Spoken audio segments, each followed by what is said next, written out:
Hsien. Thank you, Mr. Chairman. We must first crystallize the issue in this debate. The PAP is saying that we need an elected president to safeguard our national reserves. To the SDP, safeguarding the reserves is not the issue. The issue of safeguarding our financial reserves is only a distraction or diversion from the real issue, and that is the people of Singapore do not want an elected president. This can easily be proven if the PAP dares to hold a national referendum.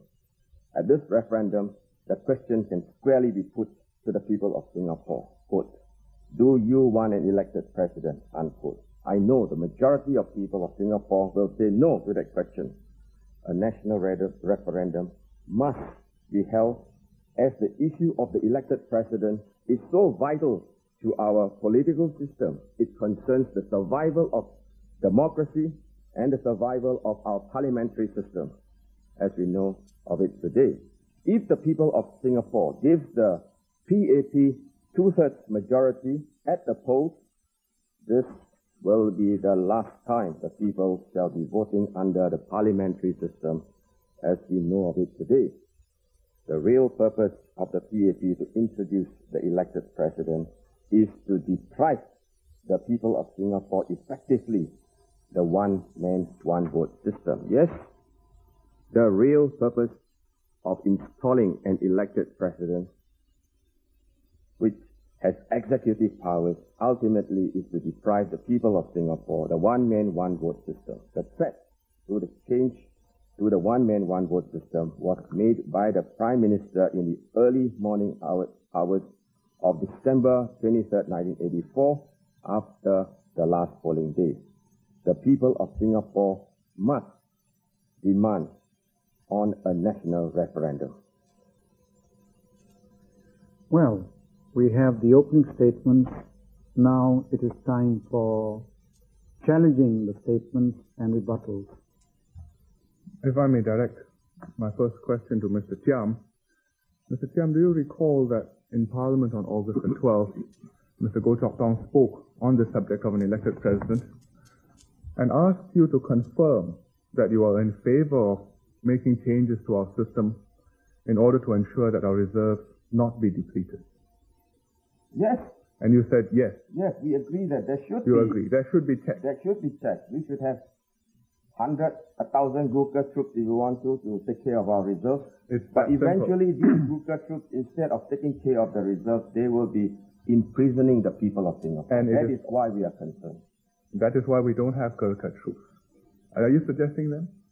Well, take another example. If the government, without me asking, put 10 policemen in front of my house, they say, the PAP says, that 10 policemen is to guard me for my safety. But I say, no. They have to put me under house arrest. You That's agree? why we object to an elected president. You agree that it is necessary to safeguard the reserve? That is not the issue. You agree to that? At the moment. The main issue is whether or not we want to deprive Singapore of our Do you also agree to the need to safeguard the civil service? By all means. If civil servants reserves, they must be protected. And yes, some changes have to be made to do so. These two are not the issues at the moment. But you have conceded this is the purpose of the proposal. We are saying that the purpose of the proposal is to have an elected president with executive powers, eventually leading us to a form of government which we do not want, maybe a dictatorship. How will and then our reserves will really be lost then. Can you explain how it will be possible for the president to have executive powers when all he can do is to say no to the government spending money which has been accumulated by previous governments? Not by itself. It can tax, it can spend, it can plan, it can implement. The president has no say, but only protect money accumulated by previous governments, including CPF money. We all know the proposal, but our innermost fear is that when the PAP is threatened in 1992, and you have the majority, you have two-thirds majority, who will stop you from amending the Constitution further to hand over more executive powers to the president? internal security, You therefore concede that the finance, proposal. defense. You therefore concede that the proposal does not contain executive powers, because you're talking about a hypothetical situation which No. may or may not arise. No, Mr. Lee, we are going to establish something in our society, in our country, which is going to be there for ages to come, and we don't know who is going to abuse that system that you are going to establish. What the people of Singapore is worried is that power to eventually land up in the hands of one person. What about the powers which are presently proposed to be given to the elected president? Do they or do they not constitute executive powers? Of course they do. They do, because he can say no. Yes. You are aware that we have a Presidential Council for Minority Rights. Well, if they are given discretionary powers, I think... You are aware that there is a Presidential No, they are Council. not real safeguards. You are aware that there is a Presidential Council for Minority Rights. What has the Presidential Council for Minority Rights Up to date? What has it has You done? know that... As far as I know, there is nothing effective about it. Mr. Chiam, can you answer the question? Are you aware or not aware that there is... Of course. You know that the Presidential Council for Minority Rights vets all bills before they are sent to the Well, I President. read my papers, parliamentary papers, yes, of course. Yes. It has custodial powers. It can say no to bills if it deems them discriminatory. Discriminatory only in regard to certain matters of affecting the Yes, in limited community, fields. the community at the Yes. moment. In the same way as If there is going to be racial problems Yes. or It has the disrupting power. harmony of racial harmony. is that it has the power. Yes? It is it is not an elected body. Is it an executive body? We are talking about electing an installation of an No. elected president. And here you are diverting the issue by saying that there should be a person to take care of our national reserve and appointing of our civil servants. These are only, as I have said, perhaps you do not understand me, a distraction from the real issue. The real issue is that your government is going to install one person with executive powers. And you can please tell me whether or not there is any provisions to check Parliament from further giving any more powers. Mr. Chairman, Mr. Chairman is being cross-examined. He should give the answer. Yes. I mean, straight. Straight, yes or no? Yes. No. Is or is not the Presidential Council for Minority Rights an executive body? It has custodial powers. Does that make it an executive body?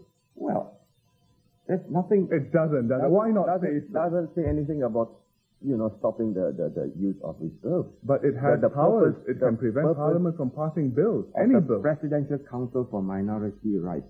Its purpose is set up to ensure that no bills would disrupt our racial harmony in Correct. Singapore. And the elected president is set up to make sure that no bills or any other government measures will eat into reserves accumulated by previous governments, specific purposes. Those are custodial powers, similar to the Presidential Council for Minority Rights. No, they are not. I Does do that not make agree. the elected president an executive one? Yes, of course. As I said so. And the Presidential fact is- Council for Minority Rights is also an executive body? The fact that the president is able to stop the use of finance Mr. without... Chairman, I think we'll get the debate going if you could answer his question directly, and then we can come back to your turn. Are you opposed to the Presidential Council for Minority Rights, which has custodial powers? Well, there's no necessity. You do not oppose that? There is no necessity for the Presidential Council for Minority Rights. I was not in politics when it was... You would get rid of it. Mr. Jeyaratnam, you would surely agree with Mr. Chiam that there's no need for such a Presidential Council, or indeed any safeguards whatsoever to the system.